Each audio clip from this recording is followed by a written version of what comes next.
네, 영화계 132화 엘리자의 내일 3부로 돌아왔습니다. 3부에선 시놉시스와 함께 영화에 대한 더 깊은 이야기를 나눠보도록 하겠습니다. 시놉시스는 다음과 같습니다. 루마니아의 의사로 일하고 있는 로메오는 딸인 엘리자의 영국 유학을 계획하고 있습니다. 그리고 한편으로는 아내인 마그다를 등지고 몰래 산드라라는 여성과 외도를 하고 있는 상태죠.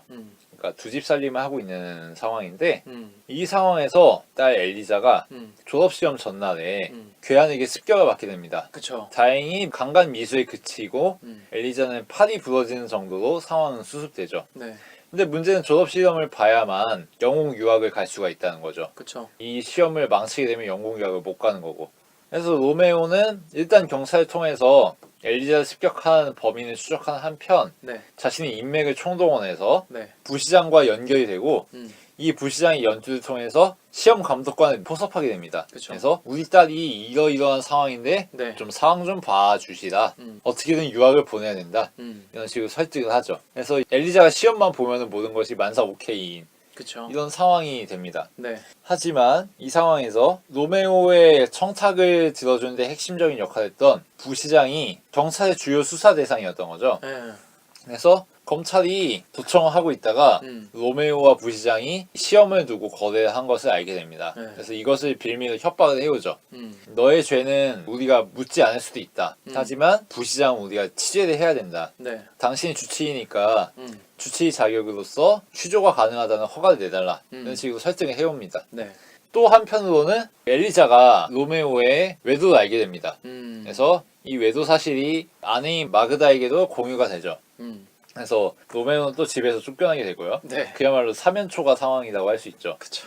딸의 시험을 위해서 인맥을 활용했더니 그것 때문에 발목이 잡히고 음, 집에서는 쫓겨나고 뭐 그런 상황이라고 할 수 있습니다. 네, 이 상황에서 엘리자가 로메오를 거부하면서 시험은 이제 어떻게 될지 알 수 없는 상황이 되는 거죠. 예, 뭐 그런 정도로 시놉시스를 정리할 수 있겠습니다. 네.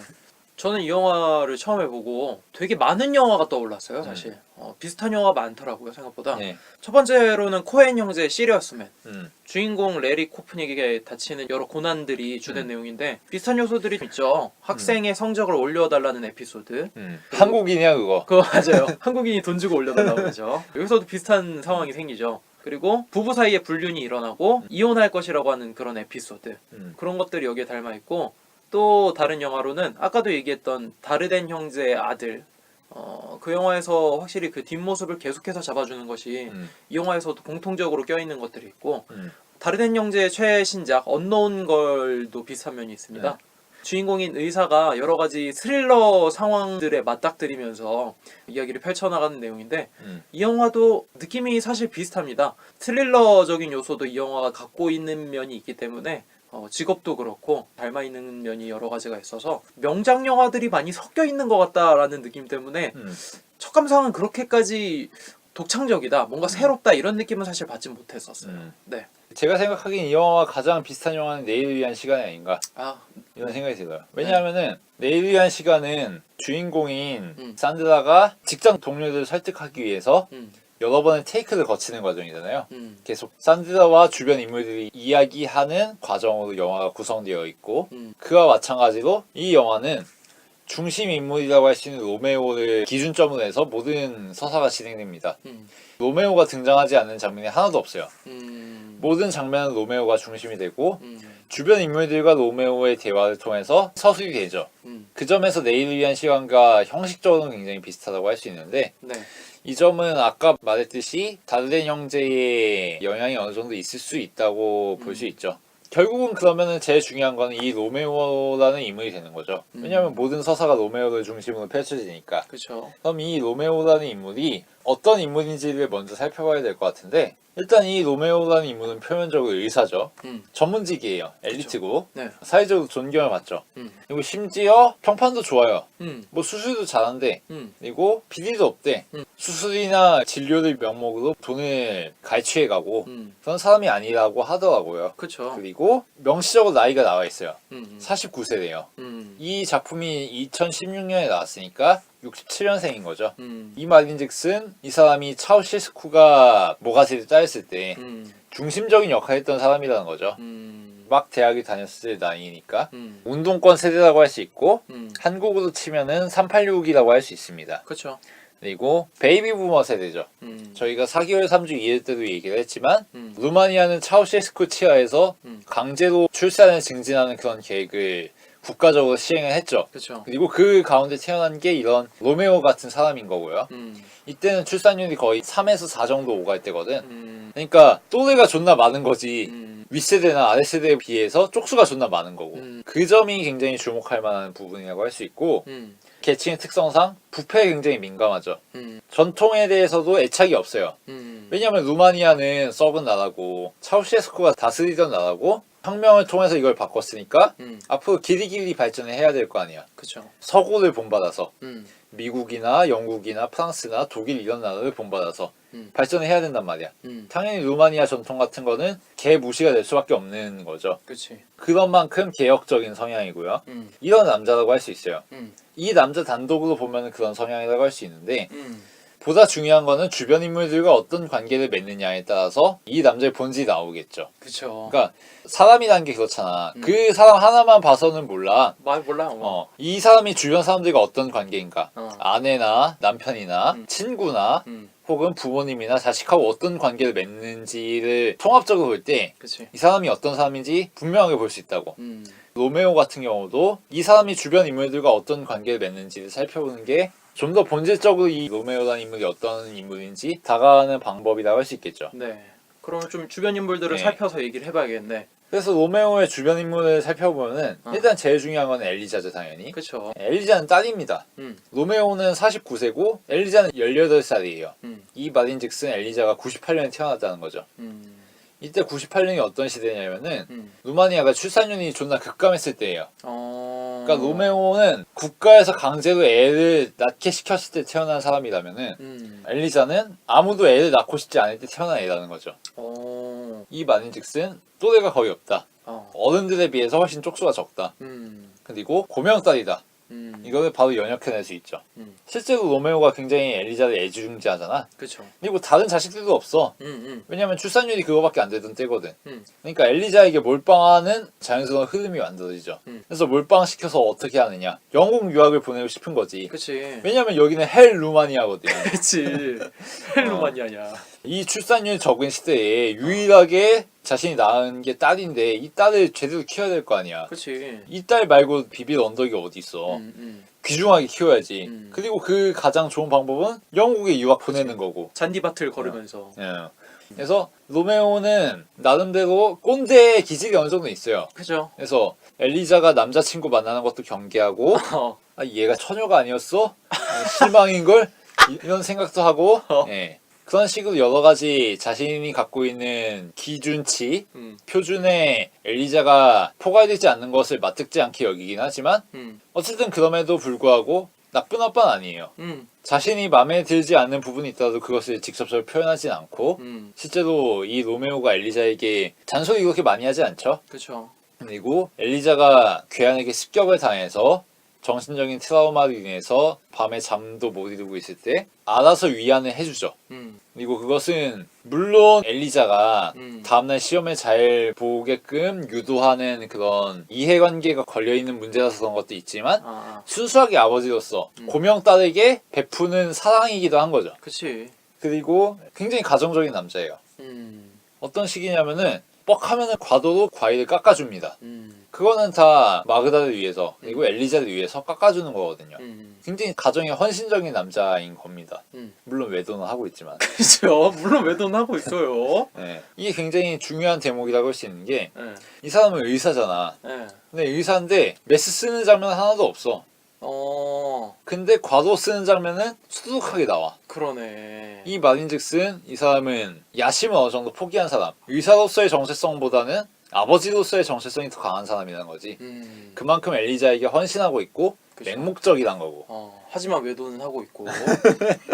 네. 이게 로메오라는 남자의 현 주소를 잘 보여주는 거죠. 그러니까 남자들이 젊을 때는 패기가 있잖아. 그치. 내가 최고다. 나는 왕이 될 남자다. 뭐 이런 가오로 가득 차 있지. 근데 좀 살다 보면은 개똥밭 좀 구르다 보면은 자신감이 깨진단 말이야. 그치. 녹록치 그러면서, 않지. 그러면서 자연스럽게 귀결되는 지점이 내 주변 사람들에게 헌신해야지. 내 소중한 사람들을 챙겨야지. 이런 거란 말이야. 그렇게 아버지가 되는 거지. 그치. 남자가 되기를 포기하고 아버지가 되는 거지. 그치. 그래서 어떤 왕이 되겠다. 권력을 쟁취하겠다. 경쟁에서 이기겠다. 이런 마인드보다는 내 가족, 내 자식들, 내 동료들, 내 직장을 잘 케어하겠다. 이게 인생의 목표가 되는 거란 말이야. 그치. 그리고 로메오가 보여주는 것도 바로 이런 모습이라고 할 수 있지. 그 모든 걸 집약시켜준 게 엘리자와의 관계고 그 부분에서 파생되는 게 로메오와 마리우스의 관계죠. 마리우스는 엘리자의 남자친구죠. 로메오가 굉장히 마음에 들어하지 않는. 그쵸. 왜냐면 로메오는 의사하고 전문직이고 굉장히 잘난 사람인데 이 마리우스라는 엘리자의 남자친구는 논팽이거든. 그치. 고작 하는 일이라고는 독일에서 오토바이를 밀수입해오는 것밖에 없어. 굉장히 싼티나잖아. 그치. 학교에서도 성실해 보이지 않아. 하필 루마니아에서 독일의 오토바이를 공수해오는 거야. 그쵸. 선진국에서 부스러기 빨아먹고 사는 젊은 잉여라는 거지. 참고로 루마니아에는 집시족도 굉장히 많은데 마치 집시 같은 남자인 거지. 당연히 마음에 들 수 없고. 그치. 근데 문제는 이게 루마니아의 기성세대와 청년세대의 차이라는 거지. 이거를 굉장히 잘 보여주는 게 작품 중간에 엘리자가 마리우스하고 오토바이를 타고 가는 장면이 있어요. 이때 로메오는 엘리자를 붙잡으려 하지만 둘이서 타고 떠나버려. 로메오는 혼자 남겨질 뿐이고 어떻게 해도 이 세대의 흐름을 잡아갈 수 없다는 듯이 마치 딸과 마리우스는 알아서 자기들의 인생을 살고 있고 더 이상 로메오의 통제에 있지 않다는 듯이 그런 식으로 오토바이 타고 떠나버립니다. 이게 또 로메오가 차를 타고 엘리자를 계속 태워다 주는 것과 대비가 되죠. 아버지는 자동차를 끌면서 딸을 어떻게든 보호하고 케어하고 수호하고 싶어 하지만 딸은 그런 거 없어. 그치. 오토바이 타고 떠나버려. 그런 걸 굉장히 잘 대비시켜준다는 거죠. 이 점에서 로메오와 엘리자의 관계 그리고 엘리자로부터 파생된 마리우스와 로메오의 관계가 굉장히 대조를 잘 이룬다는 거 9세대와 신세대의 대조 이런 게 굉장히 잘 보인다는 거 네. 이런 거는 얘기할 수 있죠. 그리고 또 한편으로 로메오와 어머니의 관계가 있어요. 그쵸. 엘리자의 할머니. 그쵸. 로메오와 엘리자의 경우에는 로메오가 아버지였잖아. 근데 이 경우에는 반대로 로메오가 아들의 입장이 되는 거죠. 근데 로메오가 이 어머니를 잘 대접하냐 하면은 막상 그렇게 중요시 생각하진 않아요. 가장 중요한 거는 엘리자인 거죠. 그치. 왜냐면 출산율이 1에 수렴하던 때에 태어난 우리의 고명 딸이거든. 그치. 귀한 자식이고. 어머니는 이제 꼴가닥 할 사람이고 언제 뇌출혈로 죽을지 모르는 사람인 거고 물론 효심은 있어. 전통적인 사람이니까. 루마니아는 개도국이잖아. 그만큼 기존의 가치관이 많이 남아있는 곳이고 로메오도 그로부터 자유로울 수 없고 당연히 어머니에게 봉양을 하지. 하지만 의무적으로만 할 뿐 중요한 대상은 더 이상 아니야. 그러니까 어머니가 아버지 무덤 벌초 좀 하라고 맨날 졸라도 처음 들은 것처럼 대하고 여기서 아버지와의 관계도 좋지 않았다는 것을 보여주지. 왜냐면 아버지는 차우셰스쿠 시절의 사람이거든. 그치. 자기는 차우셰스쿠를 모가지 딴 사람인 거고. 그치. 여기서 세대 갈등이 보이는 거지. 딱 봐도 보이지. 그러니까 어머니라는 존재를 영화에서 삽입하면서 자연스럽게 크리스티안 문주의 세대, 감독의 주변 세대와 감독의 윗세대 이 갈등이 보이는 한편 또 감독의 아랫세대와 갈등이 보이는 거지. 3대를 아우르는 갈등이라는 점에서 토니 헤드만하고 겹쳐지는 측면이 있고 그쵸. 물론 토니 헤드만은 서유럽인 독일에서 만든 영화이기 때문에 아버지가 훨씬 칠짝이야. 그치. 이 로메오는 40대 후반인 반면에 토니 헤드만은 60대지. 그 차이는 있지만 어쨌든 세대 간의 갈등을 보여주는 영화라는 거.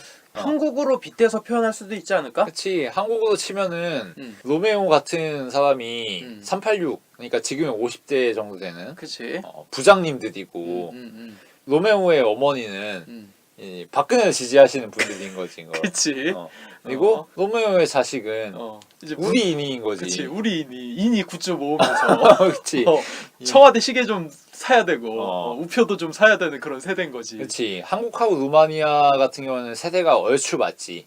왜냐면은 차우셰스쿠가 모가지 따인 때하고 전두환이 물러난 때가 얼추 맞으니까. 그쵸.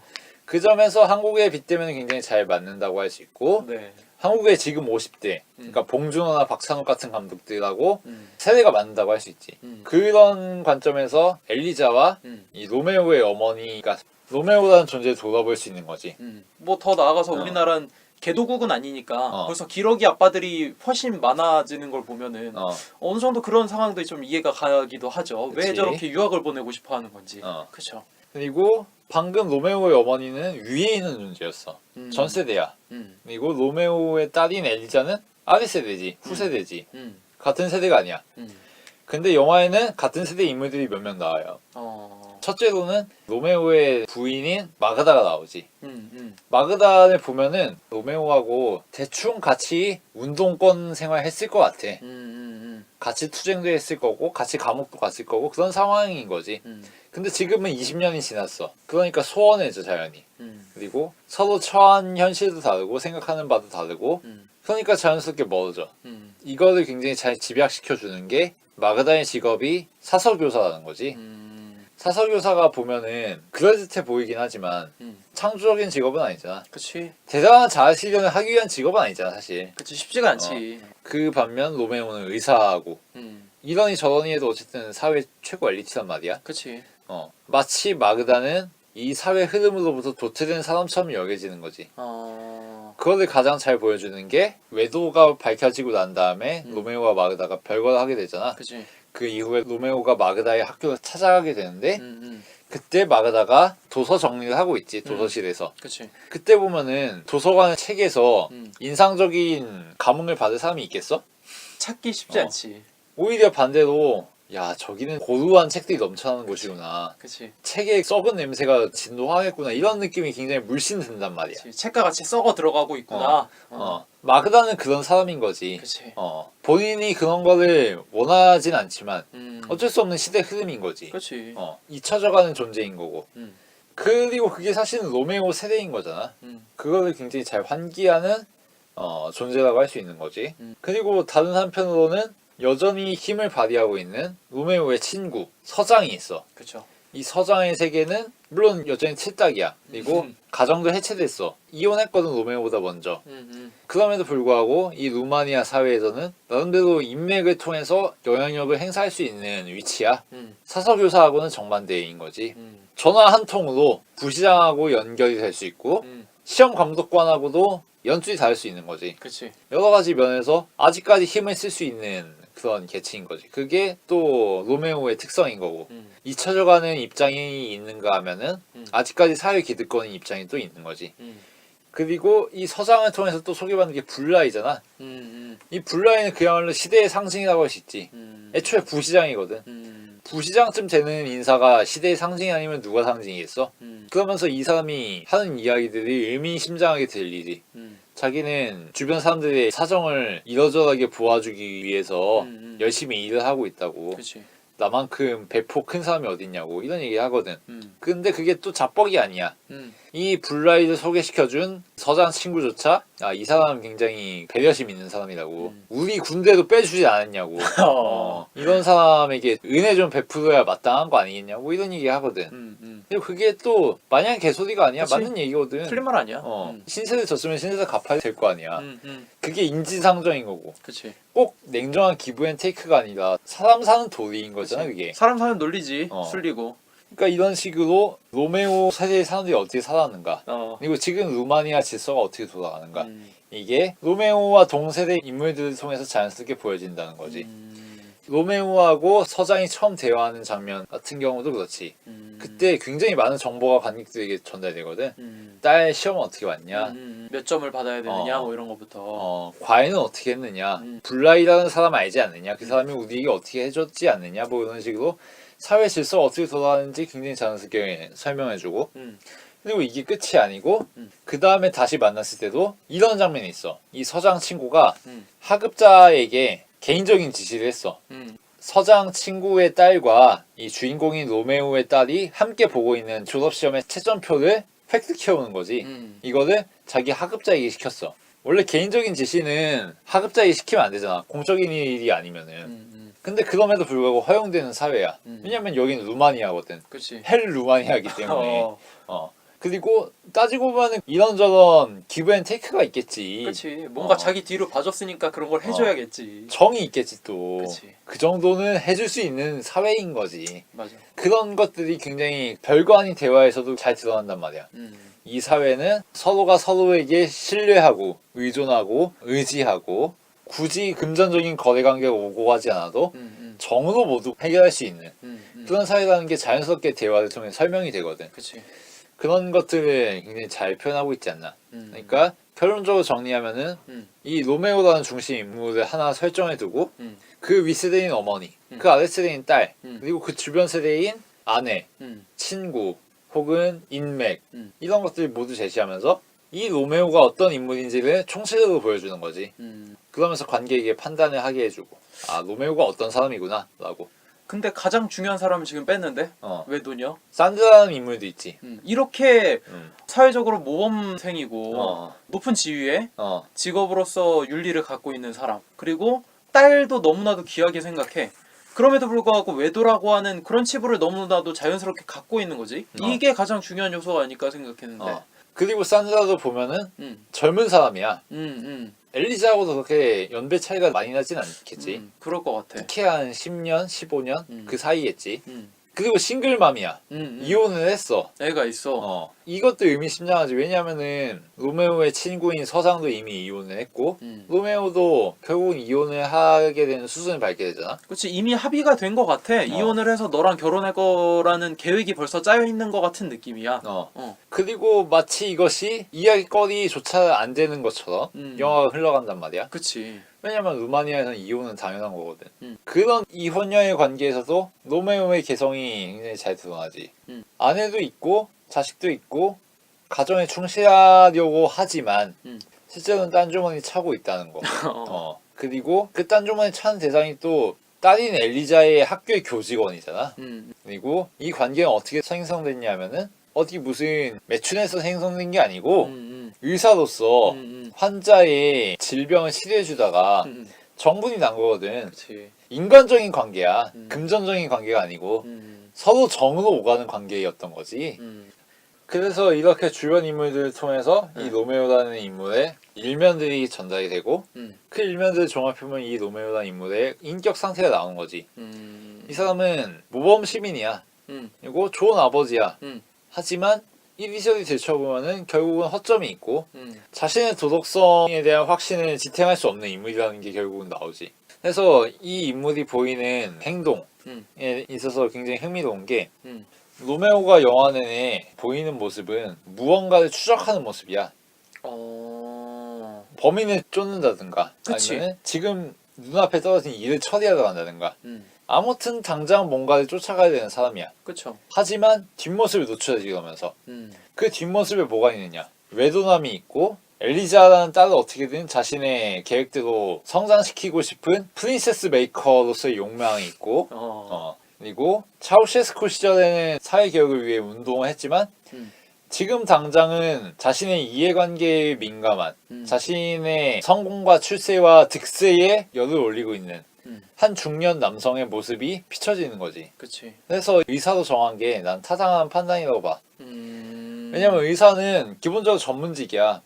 의심의 대상이 되게 어려워. 의사 선생님 하면 절대적이잖아. 그치. 일반인들이 못 알아. 차트에 필기체를 휘갈기는데 무슨 글씨인지도 알아볼 수 없어. 넘사벽인 존재인 거지. 그치. 하지만 막상 따져보면은 이 루마니아라는 사회의 병폐가 결코 자유로운 존재가 아닌 거지. 그치. 떨어질 수 없지. 이런 인물이 결국에는 이 영화의 중심 사건이라고 할 수 있는 엘리자의 피습이라는 사건을 맞이했을 때 결국은 루마니아 전통적인 방식을 해결할 수밖에 없다는 거지. 인맥으로 모든 일을 해결하고 사바사바하고 차우세스쿠 시절의 전통적인 가치로 모든 것을 판단할 수밖에 없는, 그리고 딸에게도 세상엔 결과밖에 없어 라고 실토할 수밖에 없는. 그치. 과정보단 때론 결과가 더 중요할 때가 있는 거야 라고 얘기할 정도로. 그치. 그러면서도 혼자 숲속에 들어가서 눈물 질질 짤 정도로 양심이 없는 인물은 또 아니거든. 맞아. 이게 이 영화에서 로메오라는 인물이 가지는 다면성을 보여주는 거지. 그러니까 정말 올바르게 살아가려고 노력하는 사람들이 있긴 있어. 그치. 그리고 그런 사람들은 본받을 만하고, 근데 문제는 그런 사람들이라고 항상 올바를 수 있느냐 하면 그건 아니거든. 그치. 자기 자신을 올바르고 싶어도 자신이 놓여져 있는 사회적인 관계망, 그물망, 혹은 환경, 혹은 우연히 닥친 이런 불운한 상황, 이 앞에서는 누구도 깨끗할 수 없거든. 그런 디테일한 면들이 굉장히 이 영화가 잘 보여주고 있지 않나. 로메오라는 인물을 통해서. 그러니까 이 로메오라는 인물을 위선자라고만 평가하는 건 단편적인 평가라고 생각해. 솔직히 로메오 정도 도덕관념을 지키면서 사는 사람은 꽤 대단한 거야. 그치. 부시장도 껌뻑 죽잖아. 솔직히 돌 던져서 유리창 깨지는 그런 집에서 안 살았을 수도 있어. 훨씬 더 의리의리하게 살았겠지. 자신의 이익을 위해서 착복하고 살았으면. 그치. 양심을 속이고. 근데 나름의 윤리의식이 있고 양심이 있으니까 그 정도로 사는 거잖아. 고작 바라는 희망이라고는 다른 영웅 유학 정도고. 근데 그런 건전한 남자의 현 주소가 뭐냐 하면은 결국은 자신이 억압해온 비리들, 악행들 이런 거로부터 자유로울 수 없다는 거거든.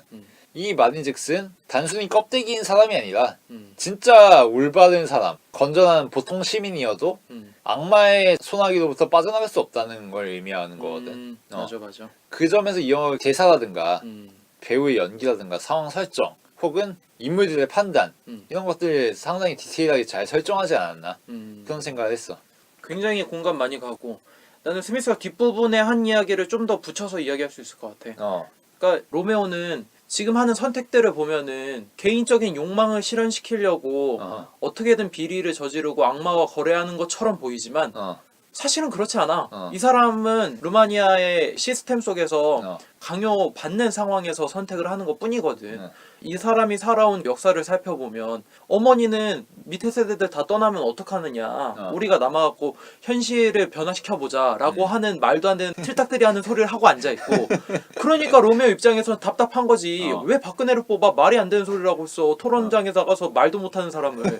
그런 소리를 들리는 거야 로메오 입장에서는. 그치. 지금 빨리 탈조선 해야 되는데 탈 루마니아 해야 되는데 엄마는 그런 소리 하고 앉았으니까. 근데 그런 생각은 누가 만들었냐? 루마니아의 역사가 그렇게 만든 거 아니야. 우리도 왜 기록이 아빠가 생겼어? 왜 유학을 보내겠어? 대한민국의 현실이 이러니까 그렇게 보내는 게 최선의 방법이라고 생각하는 시스템을 만들었기 때문에 로메오 같은 사람이 그런 생각을 하게 되는 거잖아. 그치. 근데 그 와중에 닥치는 피습이라든지 그런 것들은 예측할 수 없는 거잖아. 그치. 그러니까 로메오가 정직하고 청렴한 사람인데도 불구하고 이러한 인맥과 그런 비리를 통해서라도 어떻게든 자신의 뜻을 관철시키고 자신의 하나뿐인 딸을 그렇게까지 밖에 보내고 싶어 했는지 그거는 이 사람의 선택이 아니었던 거야. 그냥 그 나라에서 그 세대에서 그렇게 자랐으면은 그 선택은 너무나도 당연한 것이기 때문에 본인이 욕망 때문에 그렇게 한 것이 아니라 이 시스템은 사람을 그렇게 만들 수밖에 없는 상황이다. 그렇기 때문에 이 사람의 선택은 개인의 선택이나 도덕과는 전혀 관계가 없이 시스템에 의해 만들어진 사람일 뿐인 것 같다. 보면 처음 시작부터 돌멩이가 날아와서 창문이 깨져버려. 그리고 영화 중간에 보면은 자동차의 앞유리까지 깨버리고 이거는 사실 설명할 수 없어. 어떠한 선진국이나 어떠한 치안이 좋은 나라를 가도 무조건 생길 수밖에 없는 상황이야. 그러니까 루마니아의 현실, 세대들에 대한 이야기 딱 거기서 멈추는 게 난 조금 아쉽다는 생각이 들었어. 왜냐하면은 이 영화는 리얼리즘에 기반해서 굉장히 음악 사용이 절제되어 있음에도 불구하고 그 음악 때문에 이야기를 더 넓힐 수 있는 영화 중 하나거든. 이 영화에서는 음악이 두 가지가 나와. 핸델의 옴브라 마이프, 비발디의 스타바트 마테르. 두 곡이 공통점이 뭐냐면 둘 다 카스트라토가 부르는 곡이지. 근데 이 영화에서의 음악 사용은 굉장히 절제되어 있거든. 음악이 나오는 부분은 거의 라디오나 CD를 통해서 음악을 튼 것 같은 느낌이 나와. 한 가지 지적하자면 음악은 다 스마트폰을 통해서 나와. 아, 스마트폰이었어? 그러니까 스마트폰 통화음이 울릴 때는 음악이 안 나오고 아, 그랬구나. 통화음이 울리지 않을 때는 음악이 나오지. 그럴듯하게. 하여튼 그 음악이 BGM으로 사용되지 않았고 실생활에서 주인공이나 인물들이 듣는 음악들이 녹음되어 있지. 나는 이 음악이 이 영화에 있어서 굉장히 중요한 요소라고 생각을 해. 일단 핸델의 옴브라 마이프에 대해서 이야기를 해봐야 될 것 같은데 핸델이 세르세라고 하는 오페라 작품을 만들었는데 거기에 나오는 아리아 중 하나야. 근데 너무나도 노잼인지라 5번 정도 공연하고 망한 거야. 하지만 이 옴브라 마이프라고 하는 아리아가 너무나도 좋기 때문에 가곡처럼 계속해서 불려온 거야.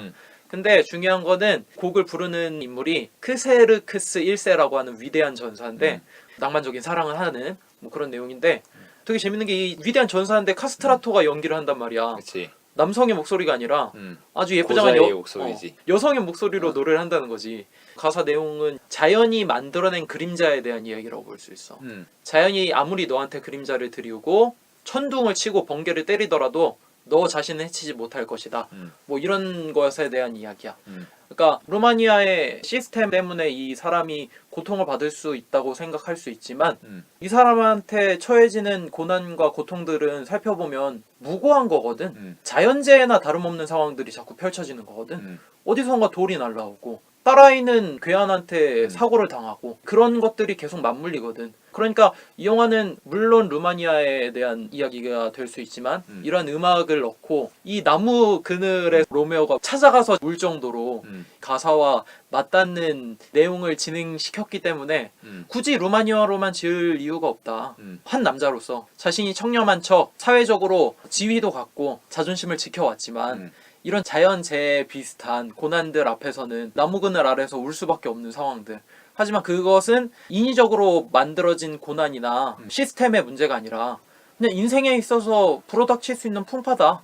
이런 풍파가 들이닥쳐도 그것에 의해서 너가 좌절할 필요 없다. 누구나 겪을 수 있는 일이다. 뭐 이런 식의 의미를 표하는 것 같아서 이 음악을 참 잘 사용하지 않았나라는 생각을 해봤어. 그리고 두 번째로 나온 음악이 비발디의 스타바트 마테르인데 이거는 십자가에 매달린 예수를 바라보면서 마리아가 굉장히 슬퍼하는 그런 이야기인데 이 곡 자체의 분위기가 영화랑 어울리기도 한데 내가 볼 땐 우리들이 이 인물들을 바라보면서 느끼는 그 마리아의 마음이랄까? 그런 것들이 포함돼서 이런 가사를 넣지 않았나 생각이 들기도 했는데 중요한 게 둘 다 남성이지만 여성의 목소리로 노래를 부르는 곡이야. 그런 의미가 나는 로메오한테 맞닿지 않나 싶었어. 로메오는 이미 중년이고 솔직히 남성으로서의 역할은 끝났다고 봐도 무방하지 않을까라고 생각을 했어. 아내나 남편이나 이쯤 왔으면은 그냥 중년이야. 그러니까 이 로메오는 굳이 중년 남성으로 볼 필요도 없고 중년 여성으로 봐도 무방한 상황이다.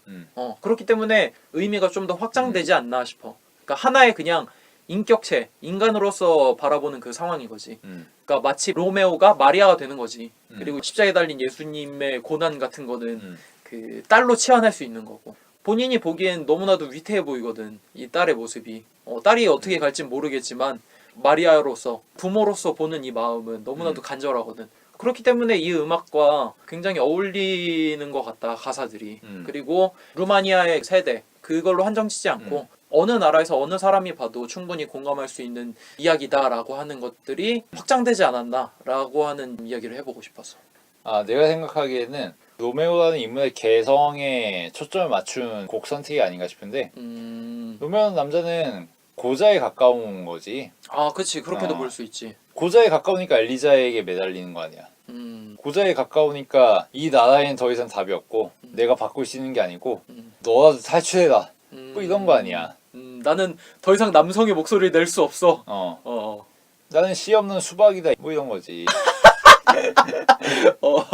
아까도 얘기한 거지만 아버지가 되려면은 남성성을 포기해야 돼.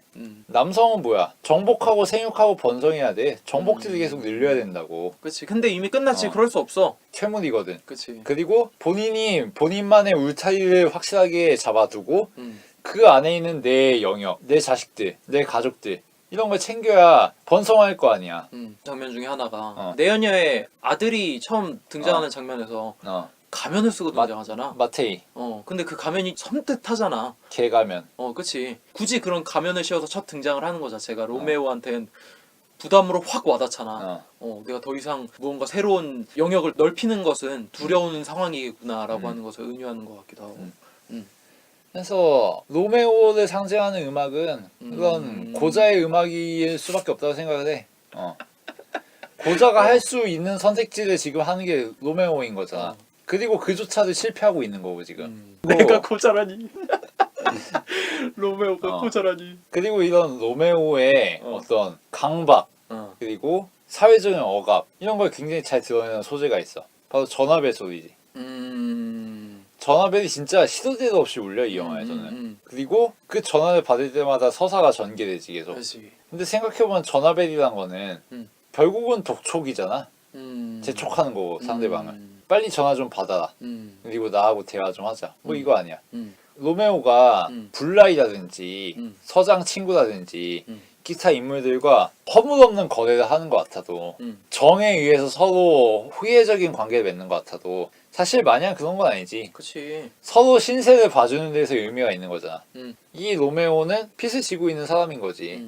근데 전화하는 게 딱 그렇거든. 음. 빚독촉하는 거야 결국은.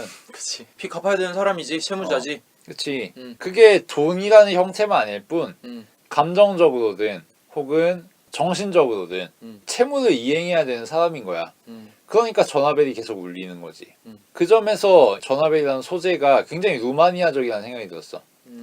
그러니까 전화를 통해서 모든 사건들이 한 방에 해결되잖아. 전화 한 통이면은 청탁을 넣을 수 있고, 전화 한 통이면은 범죄를 추적할 수 있고, 전화 한 통이면은 전세가 역전되고, 이런 게 전화란 말이야. 그리고 그 사이에서 사람들끼리의 그런 돕고 의존하고 유대되는 그런 인간 군상의 흐름 자체가 보여지는 거고. 근데 이런 게 사실은 전통적인 사회인 거잖아. 나와 남의 경계가 없는 나만의 이속을 위해서 꼭 상대방의 대가를 받아낸다거나 이렇지 않은 게 전통사회인 거잖아. 우리가 흔히 말하는 후덕한 인심 뭐 이런 거지. 그런 게 전화로 상징되는 거지. 전화 한 통으로 서로 대화하면서 시골 인심 어. 뭐 이런 거. 오피셜하게 문서로 서면으로 대화하는 게 아니라 직접 목소리를 들으면서 서로의 정을 나누면서 서로의 신세를 지면서 이해관계를 공유하는 게 나와 남의 경계를 두지 않는 게 그 전까지 루마니아 사람들이 살아가던 방식이었단 말이야. 그리고 이게 전화로 잘 형상화되는 거고. 근데 그게 계속 로메오에겐 독촉이 되는 거지. 그 독촉이 되는 이유는 결국은 엘리자 때문인 거고. 엘리자를 영국에 유학 보내려고. 근데 그것도 생각해보면은 내 욕심이기도 하지만 마냥 그런 건 또 아니야. 맞아. 딸을 위해서이기도 해. 그 자체가 구분되지 않는 거거든. 음. 딸의 이익과 내 이익이 구분되지 않는 사회인 거지 말하자면. 이게 미개한 루마니아 사회인 거고 헬 루마니아인 거고. 근데 여기서 우리는 그런 질문을 할 수 있지. 아니 뭐 루마니아가 미개하다는 거는 충분히 영화를 봐서 알겠다. 근데 그럼 루마니아를 탈출하면 되는 거 아니냐? 영국 가면 되는 거 아니냐? 유학 가면 끝나는 거 아니냐? 뭐 이런 얘기 할 수가 있지. 근데 루마니아를 벗어난다면 이 헬 지옥을 벗어난다면 끝나는 문제냐면 그건 또 아니거든. 그치. 당장 많은 한국 관객들이 이 영화를 보면서 아 루마니아도 한국하고 별로 다르지 않구나 라는 생각하면서 봤을 거야. 근데 생각해보면 한국이란 사회는 루마니아하고 로메오의 목표가 되는 영국하고 양자 중에서 어느 쪽에 가깝냐면은 영국에 훨씬 가깝거든. 말하자면은 로메오는 한국으로 딸을 유학 보내고 싶은 사람인 거야. 이 헬 조선으로. 그치. 헬 영국인 거지. 그치. 루마니아가 족같은 건 알겠어. 근데 루마니아 벗어나면 해결이 돼? 안 되지. 아니거든. 어차피 똑같아. 맞죠. 어디든 나무 그림자는 드리우게 되어 있지. 그치. 오늘 나온 기사도 보니까 미국 애들 빨리 캐나다로 이민 가고 싶다고 난리치는 뭐 그런 기사 있더만. 헬 미국인 거야 거기도. 여기도 헬 조선인 거고 헬 그치. 루마니아인 거고. 그치. 모든 사람들은 자신에게 주어져 있는 환경을 벗어나고 싶어해. 똑같거든. 근데 문제는 다른 환경으로 간다고 이게 나아지지 않는다는 거지. 그치. 그게 이 영화에서 다른 형제가 제작으로 참여한 것의 상징이라고 할 수 있지. 다른 형제의 영화들 보면은 이민자의 고통 이런 거 많이 다루잖아. 이민 가면 나아질 거냐 이거지. 프리퀄이네 그러면 다른 형제 영화들에. 선진국 오브 선진국인 벨기에 배경으로 로제타 같은 영화가 나올 수 있다는 거지. 거기 뭐 로메오보다 딱히 나아? 아니거든. 그치. 캠핑장에서 연명하는데. 그치. 자살하려고 해도 자살도 힘들어. 그치. 진짜 족같은 사회라 어떻게 말을 할 수도 없는데 거기는 또 탈출할 데도 없어. 맞아. 왜냐면 벨기에보다 잘 사는 나라는 거의 없거든.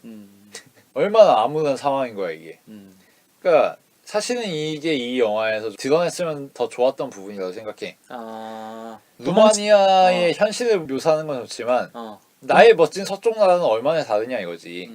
옥시덴트는 얼마나 다르냐 이거고. 도망친 곳에 낙원이 없다는 것까지 암시를 했더라면 물론 어머니의 대사도 간접적으로 나오긴 해. 여기서 떠나봐야 얼마나 잘 살 수 있겠느냐. 근데 그거는 틀딱의 소리거든. 호소력도 별로 없고. 그리고 그치. 직접적으로 서구의 현실이 전달되는 것도 아니야. 이민 가서 어떻게 될지도 모르는 거고. 그 점에서 이 루마니아의 절절한 현실을 크리스티안 문주가 묘사하는 것에 비례해서 이곳에서 탈출해서 간 영국이라는 것도 별거 없다 라는 게 간접적으로 드러났다면은 훨씬 섬뜩하고 더 의미가 깊지 않았을까 이런 생각이 들더라고. 나는 대사 하나를 통해서 받아들이긴 했어.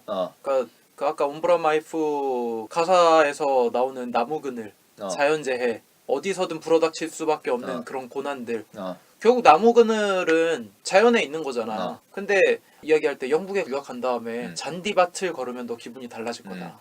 잔디밭은 나무 그늘이 있겠지. 거기도 똑같다는 것을 은유할 수 있다라고 나는 생각은 해. 그리고 이거는 작가론적으로 보면 좀 더 뒷받침이 되는 게 크리스티안 문주의 전작인 한국에는 신의 소녀들로 번역된 두파 데알룰이 보면은 극이 멀쩡하게 전개되어 가다가 갑자기 의사가 난입해. 수녀들이 퇴마 의식 하다가 엑소시즘 의식을 행하다가 사람을 죽게 만든단 말이야. 그걸 보고서 의사가 너희 무지몽매한 헬 루마니아 종교인들이 사람 하나 죽인 거라고 훈계를 하거든. 굉장히 영화에서 뜬금없는 장면이란 말이야. 외부인이 등장해서 정죄를 하고 심판을 내리고 의료 시술을 행해버려.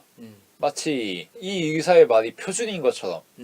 근데 바로 다음 작품인 이 영화 바칼로레아 엘리자의 내리에서는 의사가 주인공이 돼서 메시지의 대상이 되는 거지. 현미경으로 분석해야 될 대상이 되는 거고. 과연 무지몽매한 루마니아인들에게 훈계를 넣는 의사라는 존재는 어떤 존재냐. 얼마나 대단한 존재길래. 그런 식으로 이전 작품에서 말했던 바를 다시 해명하는 거지. 그러면서 이 루마니아는 사회의 본질에서 정확하게 잡히고 마치 루마니아와는 구분되는 도시인의 가치관, 서구인의 가치관, 의료인의 가치관, 선진국 사람의 가치관 이런 것이라는 게 얼마나 환상적인 것인지 의사라는 사람들이 가지는 로맨틱한 서유럽에 대한 판타지가 바칼로레아라는 영화에서 얼마나 덧없는 것인지 엘리자의 피습 사건에 비추어 봤을 때 얼마나 무력한 것인지가 드러나는 거거든. 이 점에서 작가론적인 측면에서는 훨씬 재밌게 읽을 수 있다고 생각해. 근데 이거는 전작을 봐야 이 작품에서 곱씹을 수 있는 요소지 그치. 이 작품만 봐서는 알 수 없는 요소란 말이야. 맞아. 그 점에서 아쉽다는 생각이 들었고 단촐한 단서라도 하나 던져줬으면은 훨씬 이 영화에서 해석의 필연성이 생겼을 텐데라는 생각이 들었어. 나도 아쉬운 점을 꼽자면 비슷한 영화들이 많이 떠오른다는 것 자체가 좀 아쉬운 것 같아. 맨 처음에 이 영화 보고 떠올랐던 영화는 히든이었거든. 너무 비슷하잖아. 처음에 히든의 오프닝은 사실 방법은 조금 다르긴 하지만 주인공에게 무언가 의문을 던져주고 위해에 가해질 것만 같은 그런 그 위협 자체가 주인공한테 가해진다는 것, 그것이 굉장히 비슷하고 사실 따져보고 내용 끝까지 가보면은 이야기하고자 하는 바도 히든이랑 크게 다를 바는 없다고 생각을 해. 그런 것들이 많이 겹쳐 보이는 것이 신선하지 못했다라는 생각이 들었고 그리고 사실 이 영화에서 나오는 주인공에게 고난을 주는 요소들이 익숙하다.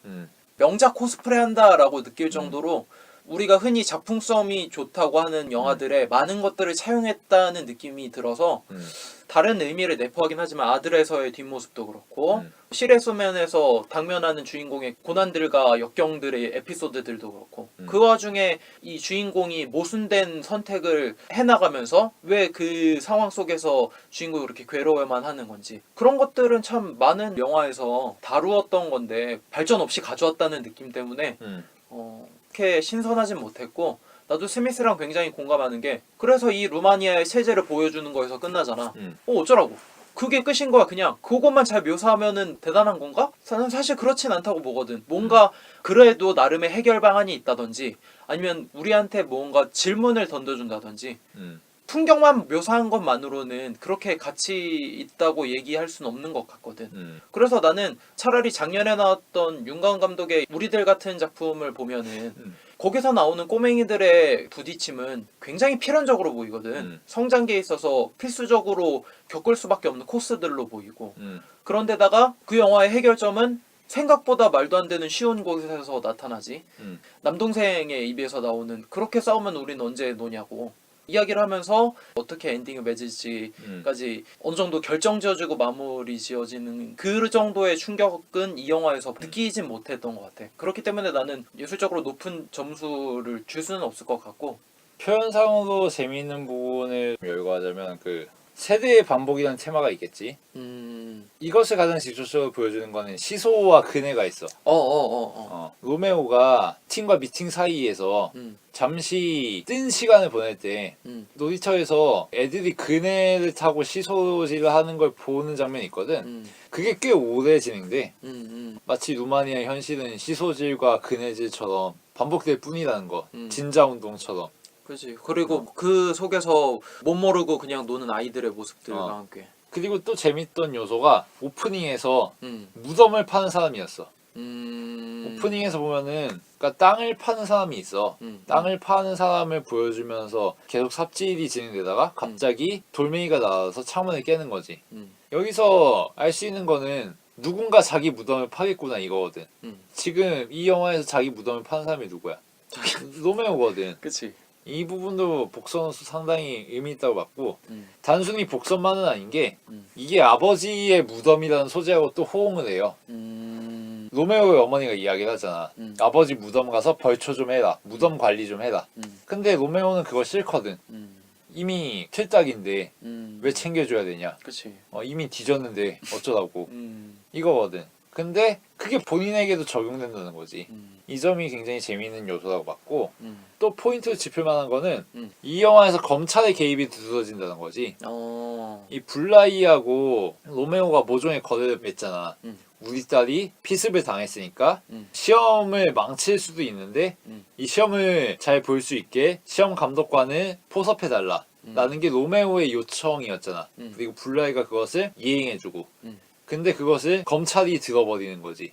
그러면서 로메오에게 협박을 해오고. 근데 이게 현실적인 요소야.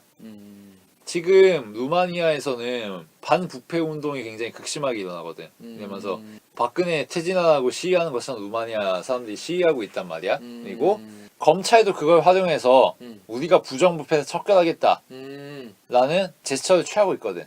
근데 그게 어떤 식이냐면은 무분별하게 도청하고 무분별하게 감시하고 표적 수사하고 이런 거란 말이야. 이게 이 영화에도 그대로 반영된 거거든. 그래서 검찰이 개인의 사생활에 도청하는 건 사실 말이 안 되잖아. 그치. 근데 이 영화에서는 그냥 자연스럽게 넘어간다고. 왜냐면 헬 루마니아니까. 결국은 사람들은 개혁을 요구하고 혁신을 요구하고 이런 부패 상황을 해결하기 원하지만 그조차도 굉장히 폭력적이고 강압적인 방식으로 해소할 수밖에 없다고. 그런 식으로 흘러갈 수밖에 없다고. 그런 것을 얘기해 주는 거지. 그리고 여기서도 함인을 뽑아낼 수 있는 게 이게 사실은 우리 사는 세상의 이치기도 하거든. 그치. 사실 살다 보면은 작은 사회 내에서는 좁은 공동체의 울타리 내에서는 그냥 적당히 퉁치면서 넘어가게 되는 부분도 굉장히 많잖아. 디테일하게 따지고 들면은 비리라든가 아니면 원칙의 위반이라든가 그치. 법적인 문제가 될 수 있는 소지가 있는 그런 비윤리적인 행위들이지만 그동안 관리였는데 이 공동체가 돌아가는 데는 그게 필요한데 이 집단의 유지에 있어서는 그게 없을 수가 없는데 어떻게 이거를 일일이 다 열거하면서 고별하느냐. 그래. 말이 안 된다. 이게 사람 사는 이치 아니야. 그치. 근데 여기에 법이 개입하면 어떻게 돼? 그런 거 없어.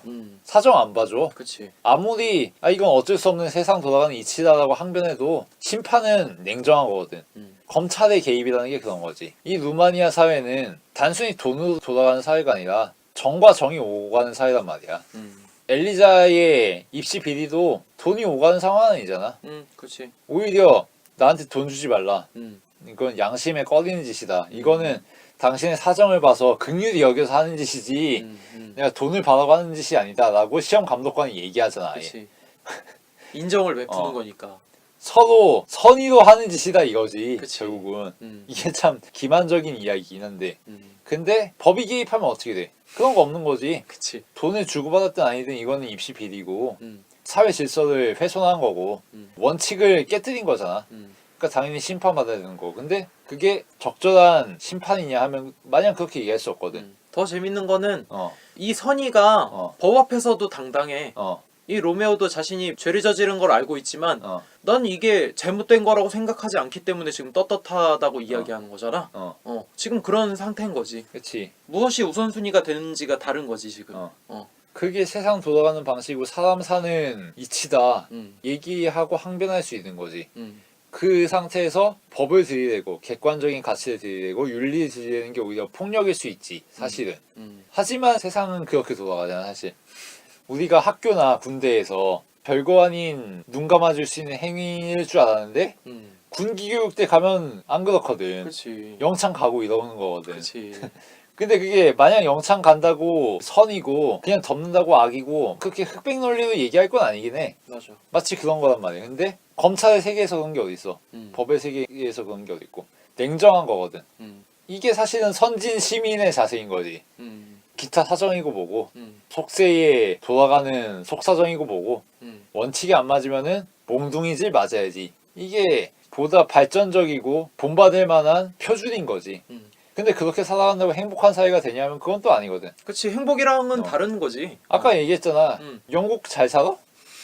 아니 뭐 잘 산다면 잘 사지만 꼭 그렇지 않거든. 그치, 다니엘 브레이크가 왜 나왔어? 나 어. 다니엘 브레이크. 그러니까 미국 잘 살아?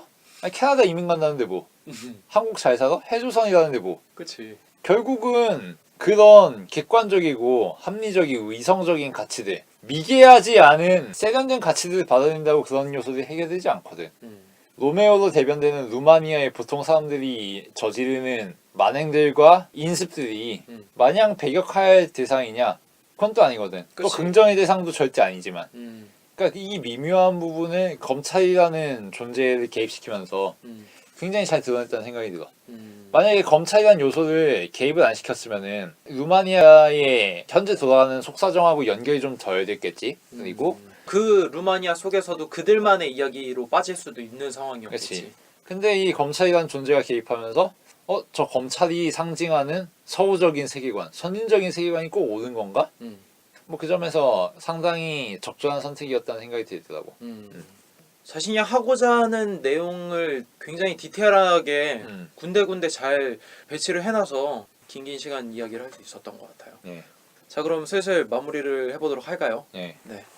저는 일단 앞서도 계속 이야기를 했지만 굉장히 절제돼서 나온 영화이기 때문에 음악이 굉장히 중요한 영화라는 생각이 역설적으로 들었고, 앞에서도 얘기했지만 루마니아의 현실, 국가의 시스템 속에 속해 있는 그 사람에 대한 이야기, 그렇게 볼 수도 있지만 그것과 조금 다르게 그러한 시스템들은 사람들에 의해서 만들어진 인위적인 것이 아니라 그런 시스템 자체도 어찌 보면 자연의 순리의 일부일 수 있다. 하지만 그것들이 우리의 행복을 그렇게까지 좌지우지할 수 있는가는 생각해봐야 되지 않을까라고 하는 생각이 들었고, 그런 정도로 의미를 확장시켜서 해석을 해보고 싶었습니다. 다만 아쉬운 건 이 영화에서는 앞서서 얘기한 것처럼 많은 명작 영화에서, 많은 예술 영화에서, 많은 평론가들이 좋아하는 영화들에서 좋은 점들을 굉장히 많이 가져왔다는 생각이 들었고, 명작 클리셰가 너무나도 가득하다라는 생각이 개인적으로 들 정도로 그렇게 새롭지는 않네, 던져주는 메시지도 그냥 여기서 끝나는 건가 싶을 정도로 조금 아쉬운 점이 많았다. 하지만 스미스의 이야기를 들으면서 거기서만 내가 생각이 멈췄던 것들이 많구나라는 깨달음을 좀 얻기도 했습니다. 그런 의미에서 저는 3.5점 정도로 마무리할 수 있을 것 같습니다. 몇 가지 이야기 안 했던 것 중에 생각나는 걸 거론하자면은 이 영화에서 또 중요하게 볼 만한 포인트가 거울이 있죠. 거울. 네. 거울 등장인물들이 보는 장면이 꽤 많이 나와요. 뭐 백미러 같은 경우는 대표적이지. 자동차 탔을 때 백미러를 통해서 엘리자의 모습을 로메오가 보는 컷도 있고, 혹은 엘리자의 방에 들어갔는데 거울을 통해서 다른 대상들이 비친다든가 그런 장면도 있고, 거울이 꽤 많이 나와. 그 점에서 거울을 꽤 주목해서 볼 수밖에 없지 않나 싶은데, 뭐 거울의 의미는 대충 정리하면 이 정도지 않을까 싶어. 로메오는 자기 자신을 바라봐야 되는 사람이다. 사실 로메오는 남만 바라보는 사람이잖아. 그치. 엘리자를 바라보고 범인을 추적하고, 혹은 엘리자를 위해서 시험을 도와줄 사람을 찾고. 그러네. 로메오는 거울을 보는 사람이 아니라 유리를 통해서 다른 사람을 필터를 씌워서 보는 사람이라고 봐야지. 안경을 꼈으니까 일단은. 그치. 그리고 자동차 유리를 통해서 보는 사람이니까. 근데 막상 정말 봐야 되는 건 누구냐면은 자기 자신이거든. 로메오의 가치 판단은 뭐야? 이 루마니아는 족같은 사회이기 때문에 딸이라도 내보내야 되겠다 이거거든. 근데 막상 그 루마니아를 이렇게 만든 사람이 누구냐면 로메오 세대거든. 로메오 그치. 자신이고. 자기 자신인 거지 결국엔. 그 점에서 거울이라는 소재는 꽤 효과적이지 않았나 싶었고, 거울 얘기하면서 그렇게 얘기를 하니까 성장담으로 보이기도 하네. 그리고 정말 재밌는 부분은 스마트폰이 계속 나와요. 아까도 얘기했지만 스마트폰의 벨소를 통해서 로메오에게 계속 강박을 주거든.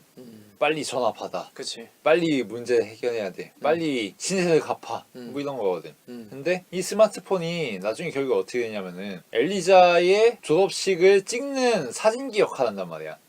이 스마트폰 갖다가 그냥 사진을 찍거든. 그치. 마치 이 루마니아 사회, 그리고 루마니아의 그 정의 연쇄, 사람들의 사슬고리, 개인의 양심으로 버텨나갈 수 없는 그 시스템이 돌아가는 바로부터 이 젊은 아이들도 자유로울 수 없다는 듯이 지금까지 전화벨 울리고 혹은 음악 나오고 그랬던 것들이 또 다른 의미를 부여하자면은 루마니아라고 하는 시스템은 스마트폰 하나 안에 다 담겨있다 그렇게도 이야기할 수 있을 것 그럴 같아. 수도 있고 어.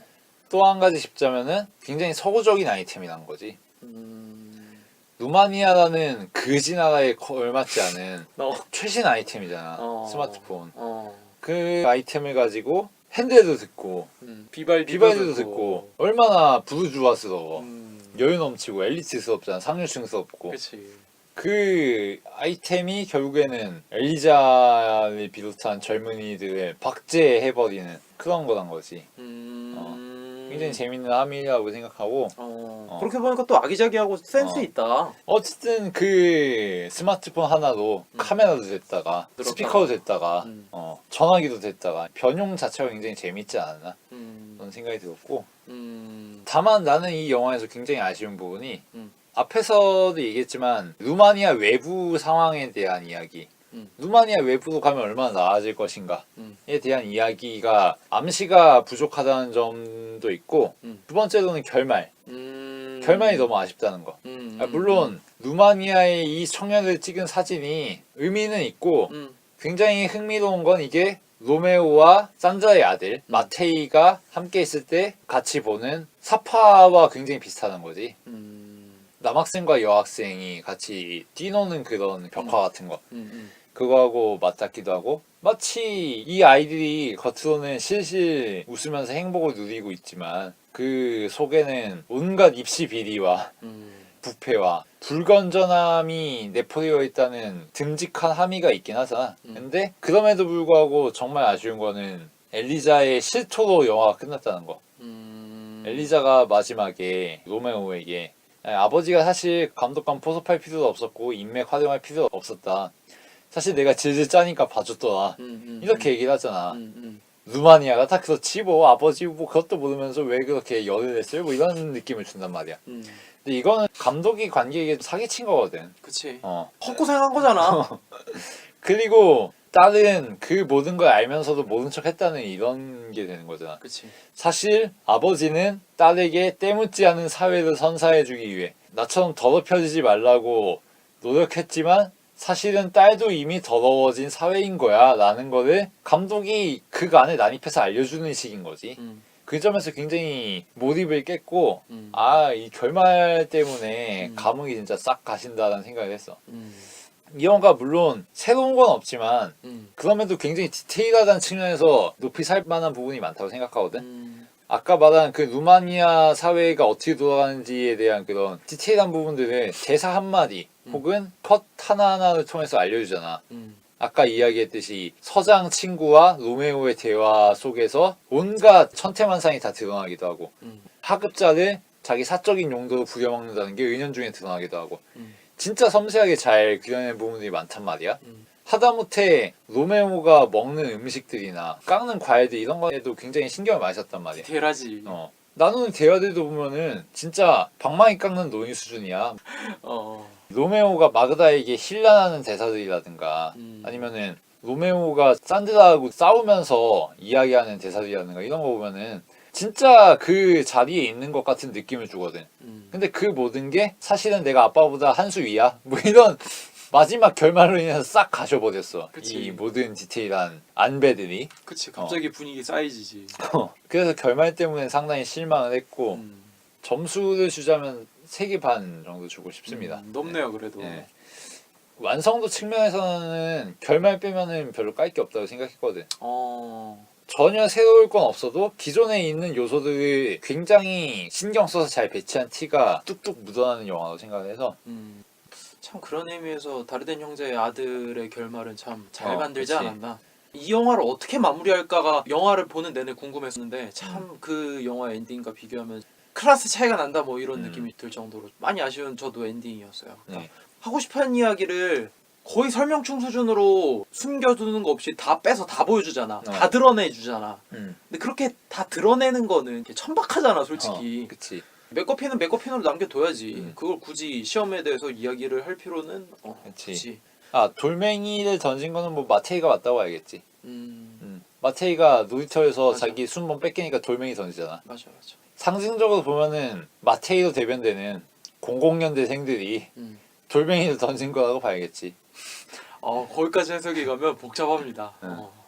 나는 아내 캐릭터 얘기를 빼먹었는데 아까 대화할 때 진짜 현장에 있는 것처럼 디테일한 대사를 쳤다고 그랬잖아. 난 솔직히 아내 캐릭터가 매력적이라는 생각이 들었어. 그치. 중년의 여인이고 이미 남편의 외도는 어느 정도 짐작을 하고 있어. 그리고 그 두 사람 사이에서는 정말 많은 이야기가 오갔던 것 같고 자신들이 살았던 이념과 가치를 자식한테 전달해주고자 했는지도 이미 대화가 좀 끝난 것 같아. 하지만 살면서 너무나도 똥밭에서 뒹굴렀기 때문에 벌써 서로 포기하고 외면하고 각자의 길을 걸어가기로 정하고 체념한 것들이 너무나도 대사 하나하나에 보이는 거야. 그걸 가장 잘 말해주는 것 중에 하나가 우리는 딸의 사생활 일일이 간섭할 수 없다. 요즘 애들이 어떻게 손 한 번 잡은 남자하고 결혼하느냐 라는 아내 마그다의 이야기도 있지. 그런 대사뿐만 아니라 연기 자체가 되게 매력이 있다는 생각이 들더라고. 이미 다 체념할 거 다 체념했고 저 사람한테 포기할 것 포기했고 내 인생에서 접을 건 벌써 접은 사람의 모습이 그냥 딱 드러나 있잖아. 그러니까 모습 사서 자체에서. 하는 거지. 그게 너무나도 어울려갖고 나는 그 아내의 캐릭터가 제일 많이 와닿고 일관성이 있지 않았나라는 생각을 해봤어. 다른 캐릭터들 보면 그렇게 일관성이 있는지는 잘 모르겠거든. 딸도 왔다 갔다 하잖아. 다 아는데 속아주는 듯한 모습을 보여주기도 하고 로메오는 사실 캐릭터의 매력은 있다고 보기 좀 어려울 것 같기도 하고 찌질한 매력이 너무나도 세기 때문에 네, 저희가 오늘 다룬 영화 엘리자의 내일이었는데 디테일한 구석들이 많아서 참 이야기할 게 많았던 것 같습니다. 아직 극장에 걸려 있으니 들으시고 보시면 하겠다 싶으면은 당장 가서 보시는 것도 나쁘지 않을 것 같습니다. 네. 그러면 저희가 오늘 준비한 영화계 여기까지였고요. 다음 주에 제가 정하는 영화로 찾아뵙도록 하겠습니다. 들어주셔서 감사합니다.